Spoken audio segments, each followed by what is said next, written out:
Yo, I want to talk about Bloomburrow. Magic the Gathering's YouTube page recently uploaded this video, the preview panel, MagicCon Chicago, in which they discuss Magic's 101st expansion, talk about the world and setting, and then show us some spoilers for artwork and cards. And as you could probably tell by my thumbnail, I'm going to give you my thoughts on what was shown off here and make a couple of predictions about the set, and then share some growing concerns that I have. To begin with, we see some art for the world being shown off, and they explain to us exactly what Bloomburrow actually is. Head designer Mark Rosewater explains by saying, "One of the things we like to do is look at different genres. So there's a very popular genre, the anthropomorphic animal genre. There's lots of different examples of it. The idea is, they're kind of like humans, but instead of humans, they're animals. Every Magic set we've ever done has had humans in it. This, other than Lorwyn, is the first set to never, there's no humans in it, it's just animals." Well, okay, that sounds interesting, and it looks adorable. I mentioned previously in my video covering upcoming sets of 2024, link in the description, that I think Bloomburrow looks great. With the whimsical art style juxtaposing these tiny little creatures facing off against these menacing behemoths, I'm sold. There's something delightful about the idea of just an ordinary wolf being seen as this world-ending event from the perspective of a creature so small it uses a leaf as a cape. And the introduction of what they're calling calamity beasts, like this eclipse owl, Maha the Feathers Knight, a terrifying threat without malice. An opportunity for our heroes to band together and face unknowable odds against an unimaginable enemy without falling into horror tropes. I think it's a stroke of genius. If done right, the world will really lend itself to telling tales of heroism whilst grounding the elements of high fantasy in a setting of quaint charm. It's Willow, it's Fievel, it's the Burrowers, it's Labyrinth, or maybe it's the Dark Crystal. This set has the potential to have a Jim Henson's Creature Shop vibe, and I am 100% on board with that. It's Lord of the Rings, but less grim because we're mice and rabbits and we're cute as fuck. And what I mean by making those comparisons is all down to this phrase: suspension of disbelief. If you can show me a world of magic and get me to believe in it, then you have done something special. The video continues and we're shown a bunch of different characters. Mark Rosewater says, the idea is we're divided into 10 two-colour pairs. Each of the two-colour pairs has what we'll call a light typal theme. For example, white and red are mice. And the idea is, if you draft all of the mice and put them together, it will make a cohesive deck. And so the idea is, each of the animal themes, if you draft that animal theme, you can play them cohesively together in a deck. Which again, I think sounds delightful. A little later he then says, for fun, if you guys want to online, pick the 10 two-colour pairs, look at what we've made, and see if you can predict what the 10 two-colour pairs are. Okay, Mr. Rosewater, challenge accepted. I will look at other recent animals that you've printed and see if I can have a guess as to which animal is representing the 10 colour pairs. But, as an added tool, I'm also going to look at another video uploaded for MagicCon, the 20 best mechanics of all time, again hosted by Mark Rosewater. At 17 minutes 18 seconds, Mr. Rosewater shows us this slide and talks about how each colour combination has overlapping evergreen mechanics and how prowess filled the gap for blue-red. So let's steal that, there we go, and then use that as a baseline for our guesses. And this isn't what this video is about, so I'm going to do this quick. First off, they already told us that mice, like Mabel here, are red-white. Done. Next they show us Glob, a frog. Actually, this one is already tricky. The most recent frog shown off is the blue-black psychic frog from the upcoming Modern Horizons 3. But recent reprints like Steeple Creeper and Croconora, and the newly printed Poison Dart Frog are green. The recently reprinted Leapfrog is blue, but March of the Machine cards like Yarglan Moltani and Thalia and the Gitrog are green-black. Looking at our chart though, Glob seems laid back, like maybe he's hexproof and he knows it, so I'm going to say it's green-blue for frogs. Gev is next, and he's a lizard, I think? Recent lizards like Sandstalker Moloch and Horned Stoneseeker make me think that lizards are probably red-green, but I don't know, man. That artwork screams black mana to me, and he looks more like he'd have Death Touch than Haste or Trample, so I'm going to guess that lizards are green-black. Hugs Grizzly Guardian is next, and every badger ever printed is either green or red. And this man at least looks like he's going to have Trample, so badgers are red-green. Phineas is a rabbit, and they've already spoiled the rabbit card. Burke, long ear of the law, so I guess they're green-white then. Moving on. Zoraline is a bat, and also the reason I'll be trying to build a bat deck when I play, because look at that. That is sick. The blue lightning makes me think Flash, and we've got a Voidwing hybrid recently too, so I'm saying blue-black. Next we get Ral? Oh, for fuck's sake. Okay, we're going to talk about this some more in my concerns at the end, but Ral Zarek is blue-red, so I guess otters must be too. Next up is an unnamed card, and is that Jace? Save it to the end, Red. Save it to the end. Jace is the face of blue mana, and there's only one colour combination left with blue in it, so by process of elimination, foxes must be white-blue.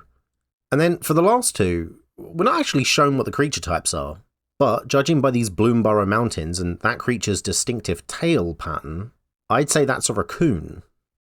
Mountains make red mana, and we only have one colour combination left with red. Plus, even though Bramble Familiar is the most recent raccoon printed, and it's in green, I'm looking at Masked Bandits, and they have green, but they're also black-red, with Menace. So yeah, I'm thinking raccoons are black-red, which just leaves white-black, and from what I could find, there's no clues as to what the creature could be, but when I think of a cute fluffy animal, often printed in both black and white, and has ties to the keyword lifelink, I think cats, so that's my pick. Nice to see some cats in the set, but obviously would have been better if they were in red. Do you think I got these right? What are your thoughts? Let me know in the comments below. Oh, and while you're there, make sure to please like and subscribe. Thank you.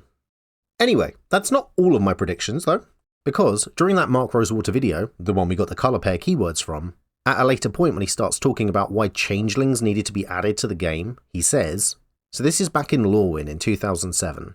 There were 8 creature types that we cared about, and we found a big problem when we started drafting the set. So let's say there's 8 drafters. They're not even overlapping. Each wants to play a different thing. You open up the pack, everybody takes their card, and there's no fighting. That's a problem. You want different people to want the same card. If only the goblin player wants the goblins, then every time they play the set, it's the same deck. They always get the same cards. So that makes sense, but then isn't Bloomburrow making the same mistake? Just, with 10 creature types this time instead of 8? Where is this set's changelings? Well, here are my thoughts. Bloomburrow's 10 colour pairs are all tied to an animal, and it seems that the big villain, the Calamity Beasts, are all monocolour. What about the grunt villains though, the minions who aren't the big bad? What about colourless? So it's theory time. It makes sense to me that these Calamity Beasts aren't a natural part of the world. Otherwise they wouldn't be such an issue, and the creatures that live there would have found some way to coexist harmoniously with them over the generations. Which means some new threat has arisen which has caused these giant creatures to become corrupted in some way. Now I know what you're thinking. Colourless creatures that corrupt in some way? Sounds like Eldrazi. But actually no, look at that art. I don't think that's what's going on here. But if the Eldrazi aren't to blame, then who? Well, think back to March of the Machines, Episode 2, link in the description. This passage right here. Ren tilts her head, as if realising she might have said something amiss, but the moment passes without comment. Soon, they have left the shade of the barren tree, no one comes to see them off. Not anyone they can see at any rate, but there is someone watching the clearing. There is someone watching the safe house, and the people within it, huddled together in search of purpose and direction. A trick of the light might reveal them, or it might not. A keen nose might notice their scent, or it might not. But they are there, watching. All of this feels familiar to them, like a song whose lyrics have long since faded away. Over and over they try and remember, and yet the words flit away. Only the melody remains, a lament for what is to come, a dolorous anthem.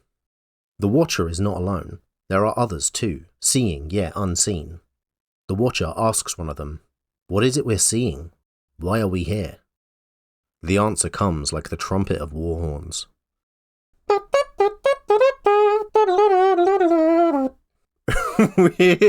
We are here to witness the beginning of the end.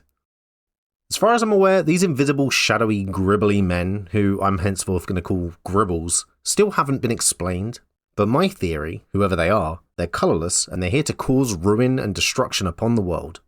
Why is it you'd want to draft one in a set about 2 colour tribes? Well, perhaps they're changelings or shapeshifters of some sort. Though I'd be willing to predict that there'll be something new. Maybe these Gribbles have no creature type at all. but instead buff other creatures of a chosen type in some way, solving the same issue for Bloomburrow that Changeling solved for Lorwyn. And I guess if that issue isn't fixed for Bloomburrow, and there are no Gribbles, well, maybe that's just a sign that we don't care about draft anymore. I mean, I guess we'll see when the set rolls around. I hope not. But putting that aside, all of this sounds really good. Great, in fact. And I said I have concerns, but look at how cute this mouse is. How can I possibly have any concerns about... Oh. Okay, so here is my issue. Bloomburrow looks great. How could this ruin it for me? Well, it goes back to what I said earlier. Suspension of disbelief. If you tell me this is a magical world and everything you show me is new to me, then I don't have any reasons to question why the world is the way that you say it is. Because I don't have anything to compare it to. I don't have to question how anything works, which makes it easier for me to become invested. My disbelief can become suspended. But as soon as you introduce a known quantity to that world, you force me to start asking questions.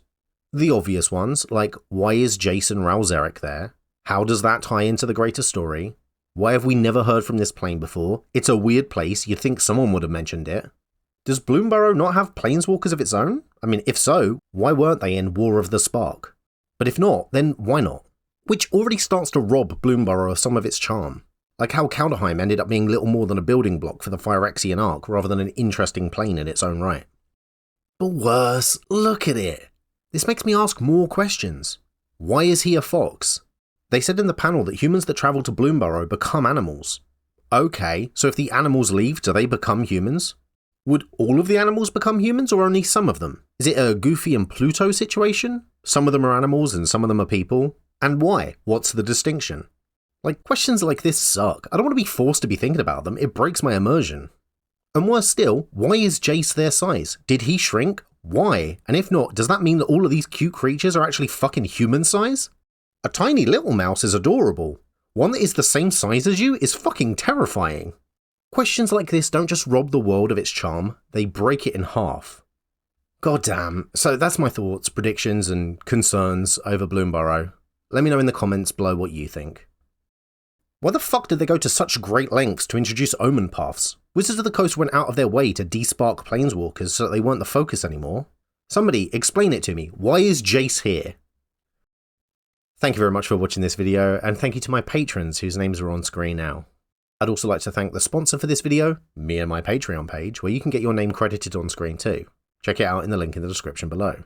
Hit the like button, leave a comment, install an ad block, and most importantly, subscribe and share this video with a friend. Hit the notification bell and do all those things the algorithm loves.